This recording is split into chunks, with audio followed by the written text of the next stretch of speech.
Ladies and gentlemen, please welcome Chair of the New York Public Library's Board of Trustees, Abby Milstein.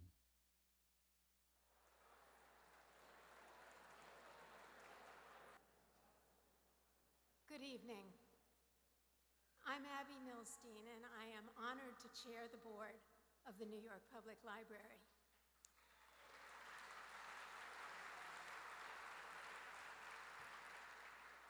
On behalf of the library's wonderfully engaged trustees and outstanding staff, I'd like to welcome you to our 2025 Library Lions Gala. Once again, we're all gathered at the library on the eve of a very consequential election.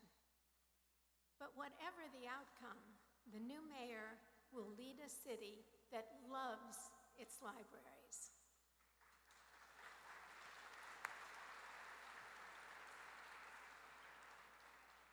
New Yorkers cherish the New York Public Library because it is a treasure trove of books and knowledge, a facilitator of learning, an engine of opportunity, a builder of community, a source of creative inspiration, and the heart of the intellectual life of the city.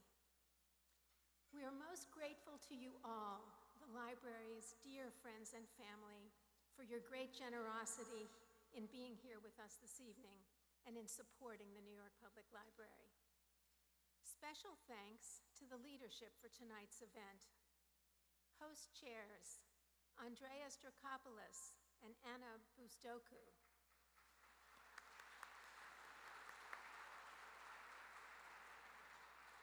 Eleanor and Howard Morgan.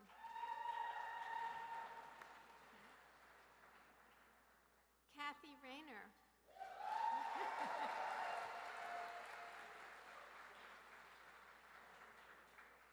Christine and Steve Schwartzman.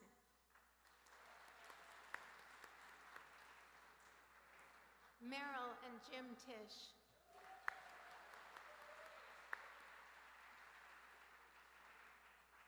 Co-chairs, Manazis Bahani Bartos and Adam Bartos. Annette De La Renta.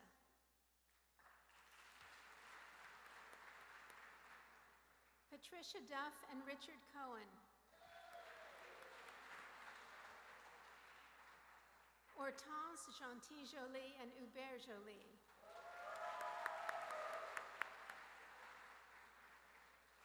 Lauren and Andres Santo Domingo. Nanar and Tony Yoseloff. Vice chairs, Kate Capshaw and Steven Spielberg, and the Stavros Niarchos Foundation. Our Young Lion host chairs, Emily Coity and Eric Berg, Christopher Liu and Lisa Zucker-Wise, our corporate sponsor, Mont Blanc, and a personal thank you to my husband, Howard Milstein, who's always so supportive of my commitment to the library.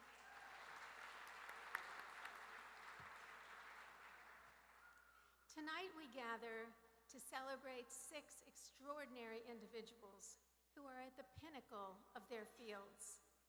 Their journeys have been marked by the enduring power and influence of libraries, providing them with inspiration, resources, and foundational learning that help to propel them forward to great achievement.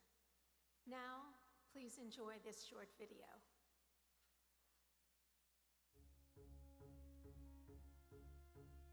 We're looking at circulating copies of some books that I wrote. What I love is it has the plastic library cover on it. The only thing that's even better than seeing a library edition of your book is not seeing books because they're checked out. That's the only thing that's better than seeing this. It's moving to have these. Yeah, thank you.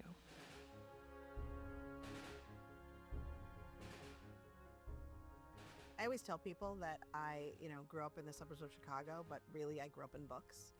And because of that, The people at the library felt like my people.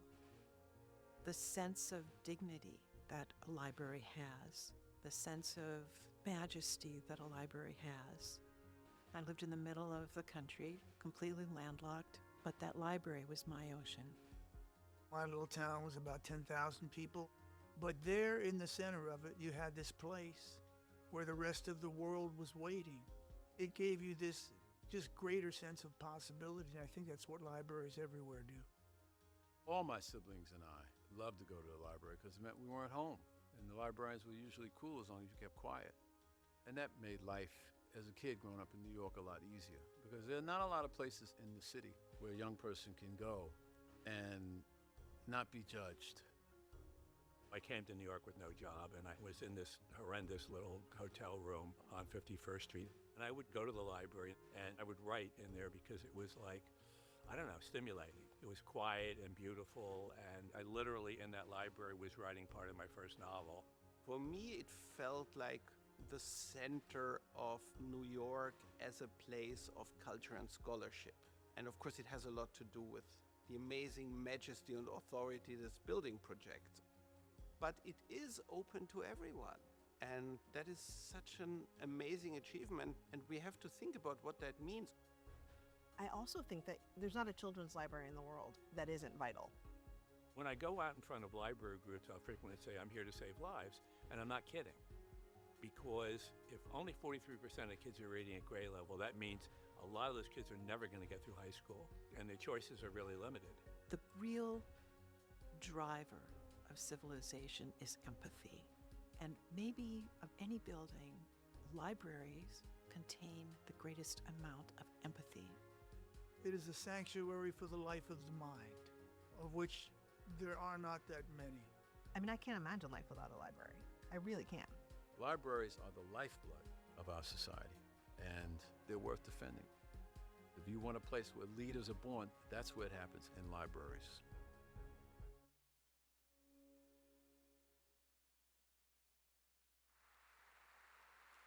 Ladies and gentlemen, please welcome President of the New York Public Library, Tony Marks.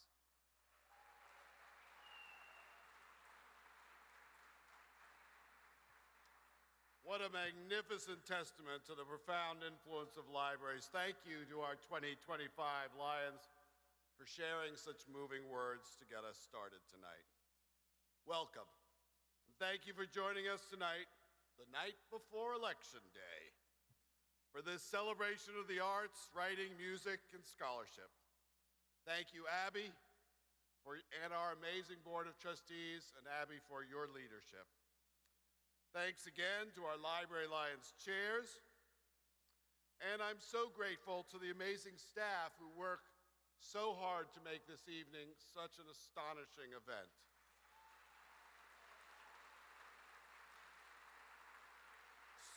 Special shout out to Iris Weinschel, Jadrian Steele, Garrett Berger, Jennifer Balkin, Emily Esposito, and the whole team at the New York Public Library.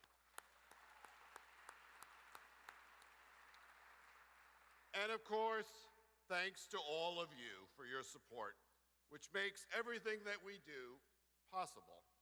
Your incredible generosity and steadfast dedication allows the library to reach millions annually, fulfilling our mission to provide vital resources, foster curiosity, enrich lives in our communities, and create empathy.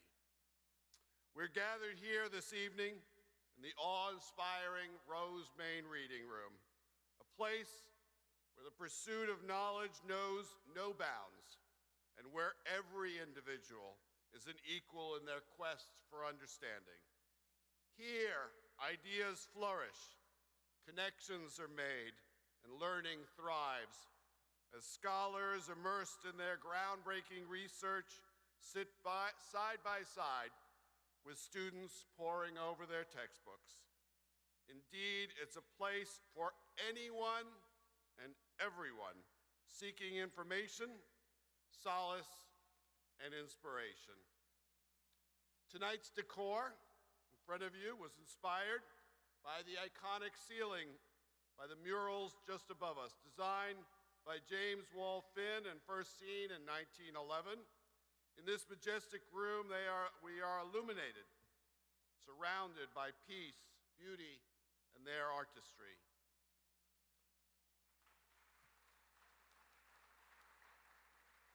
But our work is not limited to this room or even to this amazing building.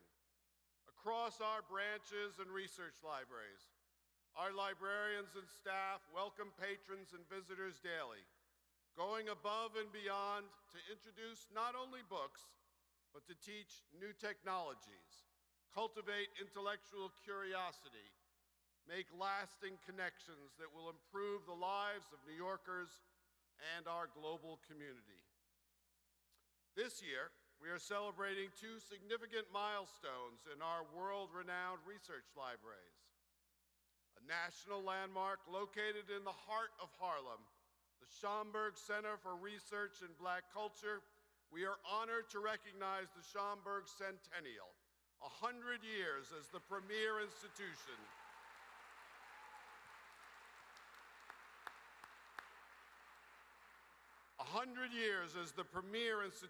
collecting, preserving, protecting, and advancing Black history and culture to make it accessible to all. And the Library for Performing Arts, which just celebrated its 60th anniversary.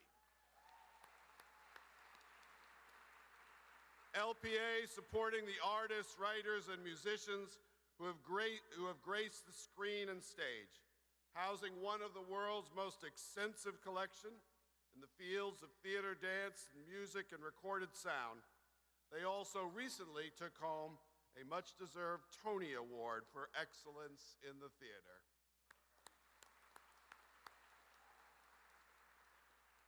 We are proud to commemorate these remarkable milestones, and along with the collections and activities here at the Stephen A. Schwarzman Building and the life-changing education programs and resources freely available in the neighborhood branches across our city. Together, they inspire our patrons, encouraging them to think, create, and foster the next generation of innovators, the next generation of library lions. In these times of deepening inequality, division, and isolation, it is a reminder of the importance of libraries to be the welcoming place for unity, for opportunity, for everyone, regardless of their backgrounds, income, or beliefs. But it is also a place for the free exchange of ideas. Several of tonight's Lions have had the personal experience of fighting bans against their books. And as writers and public libraries across the country experience increased challenges to books and content, it is critical that we remain steadfast in our conviction to protect and celebrate the right of everyone to choose what they want to read.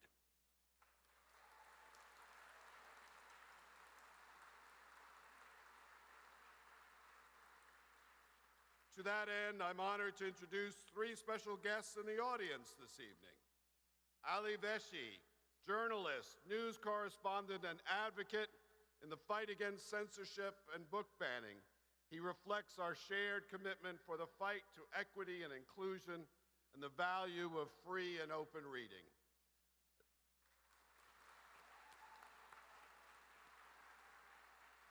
As well as Carla Hayden, Senior Fellow at the Andrew W. Mellon Foundation, and the 14th Librarian of Congress. She has dedicated her career to the transformative power of learning and ensuring equitable access to information. And our own Linda Johnson, the president and CEO of our neighbor, the Brooklyn Public Library, who's been a tireless champion of the far-reaching impact of libraries. It is my distinct pleasure to welcome and celebrate these amazing library leaders, Carla Hayden, Ali, and Linda. Please stand and be recognized.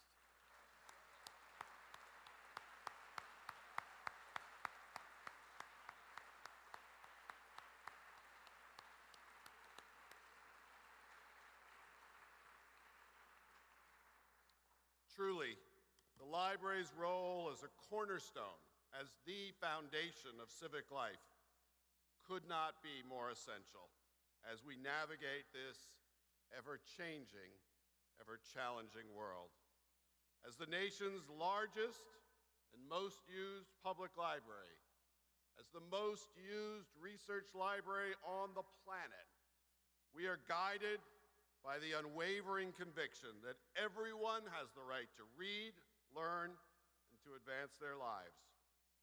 We are joined, led in this mission by our Board of Trustees, our amazing librarians, our curators, our staff, our patrons, and by all of you. Thank you again for your support for our vital work.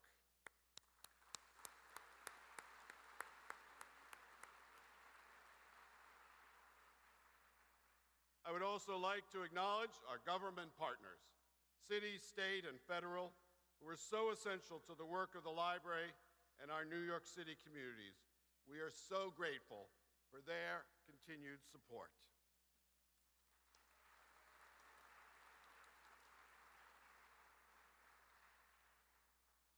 And now, it is my honor to introduce this year's Library Lions.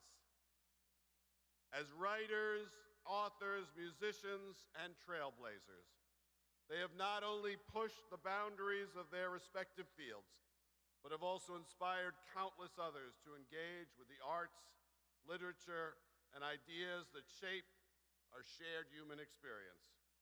We gather to celebrate their remarkable achievements, their innovative spirit, and their thought-provoking contributions to our culture and society. A truly, truly incredible group. Please enjoy a short film about our 2025 Library Lions.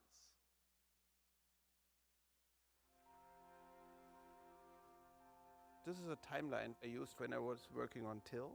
So this is exactly the lifespan of every one of the major characters against the century they're living in. What I write out of are these journals, and I put in post-it notes or articles, and I'll find something that resonates with the book I'm working on. This is my first script for Queen Charlotte. There's that beautiful scene at the end when she realizes that her life is not at all going to be what she thought it was. It's not this fairy tale. That for me was the scene that made me really know like what this show was going to be about, because I felt something writing that scene. I felt her sort of fear and anger and isolation, and that was amazing. Is that too loud? If you're gonna write fiction, you gotta write fiction that makes people feel happy about being alive. But the necessity for a framework is the same in music as it is in writing, in the sense that you have to have a song. The song has to have a melody. It has to have certain harmony. It's in a certain key. There is a logic to good storytelling. Good storytelling in song and in book makes things connect. What are songs? Songs are compact, short stories. They deliver the world to you in 2.5 minutes. The thing I loved about the storytelling in music was how compact it was, and how you could literally create the shadow of an entire life in that very brief period of time. As far as my own writing, I always say, what did I do? Well, I put my father's clothes on and I wrote in his voice. Very working class voice, suffering through the post-industrialization of the United States over the past half a century. Well, my abiding interest is in what's funny, but also love, truth, justice, and their opposites, tenderness, gallantry. And my books are in large part about the need to go home. The Alice Cross books, for example, what that's about more than anything else is, and I think why it's so popular, because people can relate to it, many of us have to juggle our work life and our home life. And that's what Alice Cross's situation is, in a very operatic way. When you look at the gigantic catastrophes of history, so many people perished in it and disappeared completely. And anybody who disappears entirely is, per definition, lost for historians, but not for fiction. In fiction, these people still have a voice, and they can't have a voice anywhere else. I mean, obviously I want people to feel something. but I also have this real desire to make sure that there's a window and a mirror to everything we're telling. I also pretty much only write about being alone and people's fears about being alone and their desire to not be alone, whether it's finding your person or whether it's figuring out like what you want in the world. My favorite thing is to have a title, and I'll write to the title. The title is like a magnet, and all of the facts and feelings and emotions are like the iron filings, and they'll collect on the title. Born to Run, that's a good title. Born in the USA, that's a good title. And once you lock onto that, it seems to start the little trail of crumbs that you follow to see if it develops into a full-fledged story where you can breathe life into your characters. I always like to pretend there's one person sitting across from me. I don't want them to get up until I finish the story. And that kind of drives me. It drives the style that I write in. But I don't have any rules. I just go and do it. You can't tell anybody the nuts and bolts of storytelling. What you do is you say, this is pain and this is pleasure. And then you put them together, then maybe you'll come up with something and you can get characters to move from one room to the next. I love the process. I'm completely alive and there in the process. And so I think, thank God I get to do this. And I don't really care if it's hard. I don't really care if it's painful. I don't really care if it's difficult because I'm addicted to it. So I mean, lion, of course, is a big word. Most writers are actually, in their everyday life, more lambs than lions. But the important thing is that you try to be a lion when you write. You try to be daring and not intimidated when you actually put words on the page. The writer is always at his best when he has something to push up against. And these days, there's a lot for an American writer to push up against in this country. So that's what I'm aspiring to do in the future. We have to tell stories of courage and goodness and dignity and decency in these times, and find ways to tell them that are potent and powerful and true. There's an essential human element. There's an essential spark that's specific to each individual writer that is vital, that makes the story what it is. And stories are really profoundly important in how we experience the world, how we experience humanity, and how we experience life.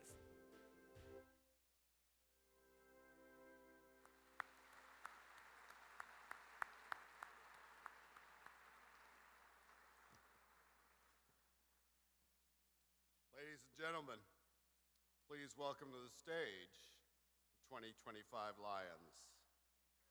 One by one. Pulitzer Prize-winning novelist, whose many books shine a light on the vibrant Native American community and the humanity within all of us, Louise Erdrich.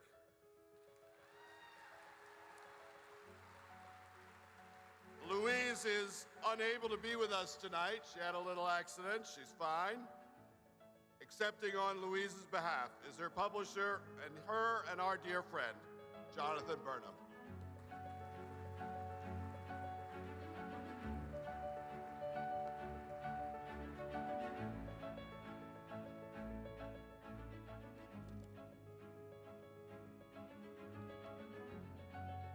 Visionary novelist and playwright whose work transcends international boundaries, Daniel Kehlmann.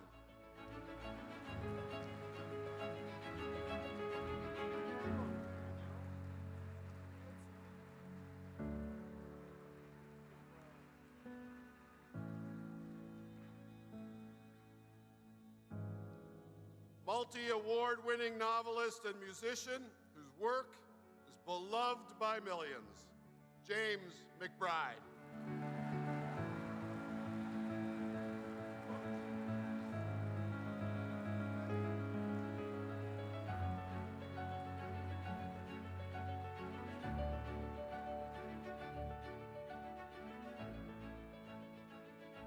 The most best-selling author of our time, creator of unforgettable characters and series, James Patterson.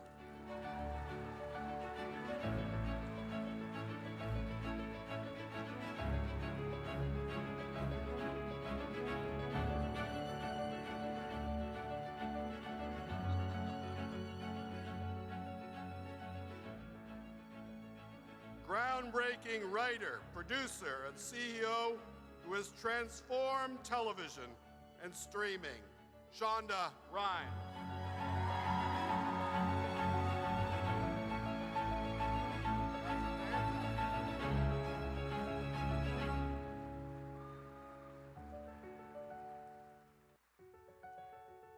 That's it. Oh, no. Rock and roll legend, whose music speaks to the very soul of America, the country we all love, and continues to move generations. To crib from Bono, which I never thought I would be able to do. He has made ordinary lives heroic. Bruce Springsteen.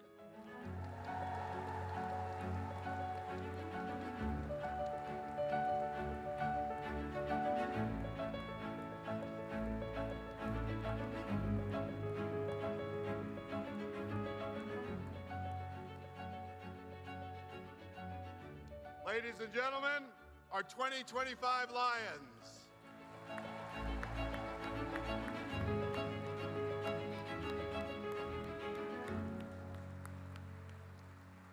And we are thrilled to be joined tonight by previous Library Lions. I'd like to invite all Library Lion alums to stand and be recognized.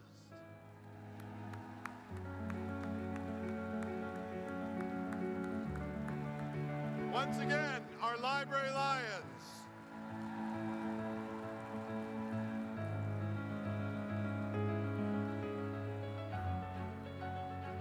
Ladies and gentlemen, thank you. Enjoy the company, the conversation, the food, the amazing room, and we'll be back to you very shortly with a special treat. Thank you all.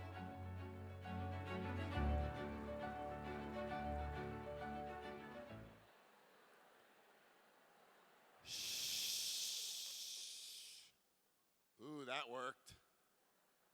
It's a library. Ladies and gentlemen, please welcome back to the stage, Bruce Springsteen, the boss.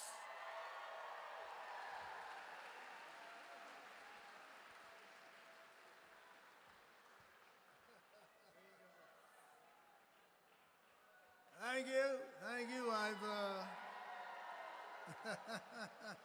They asked me to play a song, so I've played firemen's fairs, I've played bowling alleys, I've played pizza parlors, I've played hockey rinks, I've played weddings, I've played bar mitzvahs, I've played insane asylums, I've played football stadiums, but I have never played a fucking library.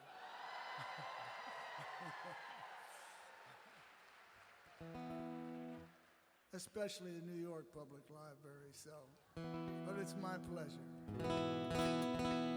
Screen door slams, Mary's dress sways. Like a vision, she dances across the porch as the radio plays. Roy Orbison singing for the lonely. That's me and I want you only. Don't turn me home again. I just can't face myself alone again. Don't you run back inside, darling, you know just what I'm here for. So you're scared and you're thinking that maybe we ain't that young anymore. Show a little faith, there's magic in the night. Ain't it beauty, but hey, you're alright. Oh, and that's all right with me. You can hide beneath your covers and study your pain. Make crosses from your lovers, throw roses in the rain. Waste your summer praying in vain for a savior to rise from these streets. Well, I'm no hero that's understood. All the redemption I can offer, girl, is beneath this dirty hood. with a chance to make it good somehow. Hey, what else can we do now except roll down the window and let the wind blow back your hair? Well, the night's busted open, these 2 lanes will take us anywhere. We got one last chance to make it real, trading these wings on some wheels. Climbing back, heaven's waiting down on the tracks. Oh, come take my hand, we're riding out tonight to case the promised land. Oh, oh, oh, Thunder Road, oh, Thunder Road, Thunder Road. Hey, lying out there like a killer in the sun. Hey, I know it's late, but we can make it if we run. Oh, Thunder Road, sit tight, take hold, Thunder Road. Well, I got this guitar and I learned how to make it talk. The car's out back if you're ready to take that long, long, long walk from your front porch to my front seat. The door's open, but the ride, it ain't free. I know you're lonely, there's words that I ain't spoken. Tonight we'll be free, all the promises will be broken. There were ghosts in the eyes of all the men you sent away.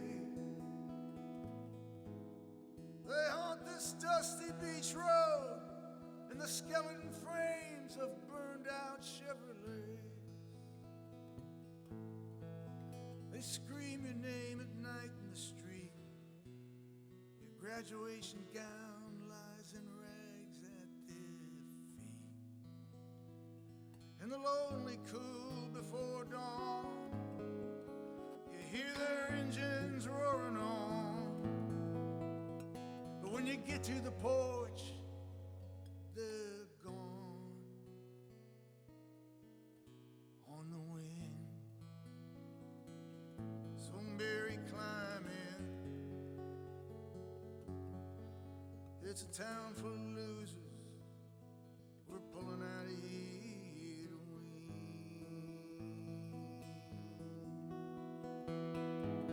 La da da da da da da. La da da da da da. La da da da da da da da da. La da da da. La da da da da.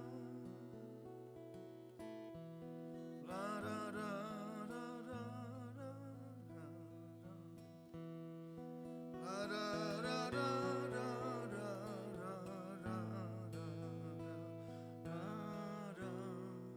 da da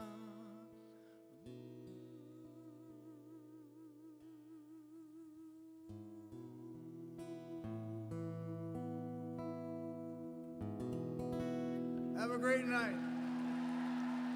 Read a book.